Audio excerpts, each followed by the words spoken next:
और इस बीच दिल्ली से बड़ी खबर, जहां केजरीवाल को हाईकोर्ट से बड़ा झटका लगा है। बड़ी अपडेट आपको दिल्ली से दे रहे हैं, जहां केजरीवाल को दिल्ली हाईकोर्ट ने बड़ा झटका दिया है। अरविंद केजरीवाल को जमानत नहीं मिली है। नियमित जमानत पर अंतरिम रोक जारी है और ईडी की याचिका पर दिल्ली हाईकोर्ट ने फैसला सुनाया है। ये बड़ी अपडेट आपको दिल्ली से दे रहे हैं, जहां इससे पहले मामला की जो शुरुआत है राउज एवेन्यू कोर्ट से होती है, जहां पर राउज एवेन्यू कोर्ट ने 1 लाख रुपए के मुचलके पर अरविंद केजरीवाल को जमानत दी थी। लेकिन ईडी इस मामले को लेकर हाई कोर्ट पहुंची और हाई कोर्ट ने इस मामले पर स्टे लगा दिया है अगली सुनवाई तक के लिए।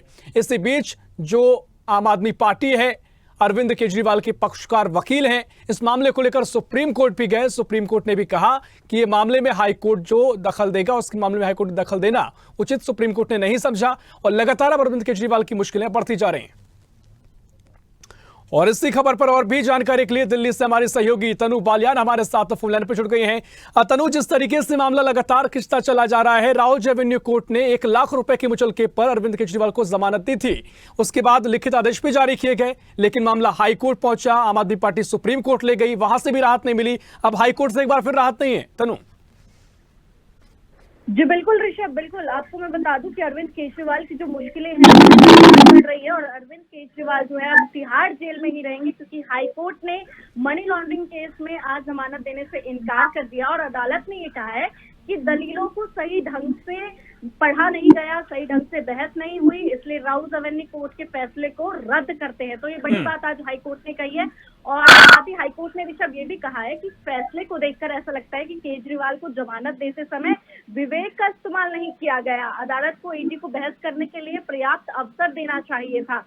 और वही 5 बड़ी बातें भी मैं आपको ऋषभ बता दूं, जिस तरीके से ट्रायल कोर्ट की टिप्पणी पर विचार नहीं किया जा सकता, ये बात हाई कोर्ट ने कही है। हाई कोर्ट ने भी कहा है कि ये दर्शाता है कि ट्रायल कोर्ट की जो सामग्री थी उस पर दिमाग ही नहीं लगाया गया, मजबूत तर्क नहीं दिए गए। जज ने जो धारा 45 है पीएमएलए की जो धारा है, दोहरी शर्त, उस पर भी कोई भी विचार नहीं किया गया। साथ ही ट्रायल कोर्ट को ऐसा कोई फैसला नहीं देना चाहिए था जो हाई कोर्ट के फैसले से उलट हो। साथ ही जो धारा 70 है पीएमएलए के तर्क पर भी विचार नहीं किया गया, हाई कोर्ट ने ये भी कहा है।